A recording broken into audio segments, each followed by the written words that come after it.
충남방송 연간기획보도 외국인과 더불어 사는 충남 순서입니다. 외국인들이 일터나 일상생활에서 문제가 생기면 가장 먼저 찾는 곳은 어딜까요? 대부분 민간에서 운영하는 단체에 문을 두드리게 됩니다. 홍성의 경우 등록 외국인만 3,000명에 달하는데 지원단체의 직원은 단 1명에 불과하다고 합니다. 한범호 기자입니다. 지난 2003년 비영리 민간단체로 문을 연 홍성 이주민센터. 현재 이곳의 유일한 직원은 주현우 씨입니다. 지난 3월 동료 직원 1명이 센터를 떠나면서 각종 상담부터 행정 업무까지 일 대부분을 도맡아 하고 있습니다. 반면 월급은 줄었습니다. 급여에 맞춰 일하는 날도 주 5일에서 4일로 줄었는데 할 일은 늘어 휴일에도 일터로 나오는 경우가 많습니다.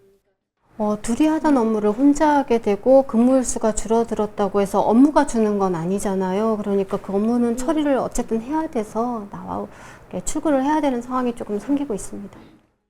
2명이던 직원이 1명으로 준 이유, 정부가 올해 외국인 노동자 지원센터 예산을 전액 삭감하면서 최저임금 수준의 인건비마저 끊겼기 때문입니다. 최저임금 1명에 대한 인건비 지원이 없어졌기 때문에 이제 부득이 구조조정을 할 수밖에 없었고요. 남은 1명도 아주 열악한 상황에서 그야말로 최저임금 또 근무 일수를 또 줄여서 그렇게 근무할 수밖에 없는 환경이 된 거죠. 그나마 홍성군으로부터 해마다 보조금 2,600만 원가량을 받고 있지만 금액은 10여 년째 제자리. 일할 사람이 없다 보니 각종 공모사업에 선정돼도 걱정이 앞섭니다. 공모사업에는 인건비를 쓸 수 없다는 조건이 되게 붙거든요. 그래서 저희들이 이제 공모사업이 돼도 걱정이 되는 거죠. 이 일을 누가 하나 이런 상황까지 온 거죠. 충남에서 외국인 노동상담과 한국어 교육 등을 담당하는 민간 지원단체는 모두 5곳.